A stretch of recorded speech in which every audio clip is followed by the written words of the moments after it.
Hey guys welcome back to my channel. শুরু করছি আজকের নতুন ভ্লগ। আজকে এই বৃষ্টি ভেজা বিকেলবেলায় আমরা তিনজন বেরিয়ে পড়েছি অমিতের একটি ইচ্ছে পূরণের উদ্দেশ্যে। মানুষের ছোট ছোট ইচ্ছেগুলো যখন তার সাধ্যের মধ্যে থাকে তখন অবশ্যই সেগুলো পূরণ করা উচিত। অমিতকে আমি সবসময় এই ব্যাপারে সাপোর্ট করি, ওকে সবসময় বলি তোমার সাধ্যের মধ্যে থাকা ইচ্ছেগুলো তুমি অবশ্যই পূরণ করবে। আর হ্যাঁ, সেই ইচ্ছেগুলো পূরণ করার মধ্যে দিয়ে মানুষের একটা পজিটিভিটি বাড়ে তো অবশ্যই। আর এই দিকে দেখো আমরা চলে এসেছি রিলায়েন্স ডিজিটালে। আর আদির এক্সাইটমেন্ট এখানে সব থেকে বেশি, ও দৌড়ে দৌড়ে ভেতরে ঢুকে গেল। আর এই দেখো ঢুকেই দেখছি একটা ক্রিসমাস ট্রি। আর হ্যাঁ, এই হচ্ছে সেই ইচ্ছে, স্যামসাং গ্যালাক্সি AI। যেদিন থেকে এই ফোনটা লঞ্চ করেছিল অমিত সেদিন থেকেই ভেবে নিয়েছিল যে এই ফোনটাও নেবে।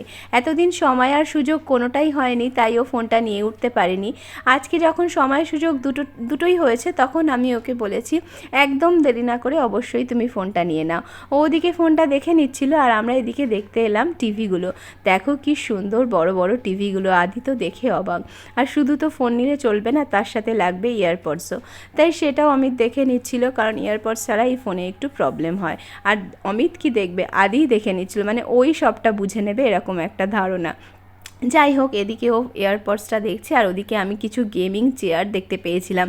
আর যেই না ওকে দেখালাম সেখানেই তো লাফ দিয়ে ও চেয়ারটায় বসে পড়লো। বসে পড়ে এমন রাউন্ড ঘুরতে লাগলো যেন ও বাড়িতেই বসে রয়েছে। দেখো কি মজাই না পেয়েছে ও চেয়ারে ঘুরতে, আর নিজেকে গেমার মনে করছে। শুধু কি গেমার মনে করা, সামনে থাকা ল্যাপটপগুলোর মধ্যে কিছুক্ষণ সে গেমও খেলে নিল।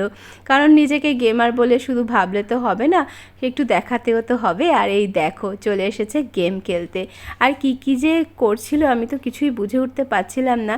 যাই হোক, আমি খুব একটা বোঝার চেষ্টাও করিনি, কারণ এখানে অনেক কিছুই গেমের ব্যাপার ছিল যেগুলো আমি বুঝি না। যাই হোক, আর এখানে চলে এসেছে আনবক্সিংয়ের ব্যাপার। যখন আনবক্সিং কিছু হয় সেখানে আদি থাকে লাইনে সবার আগে।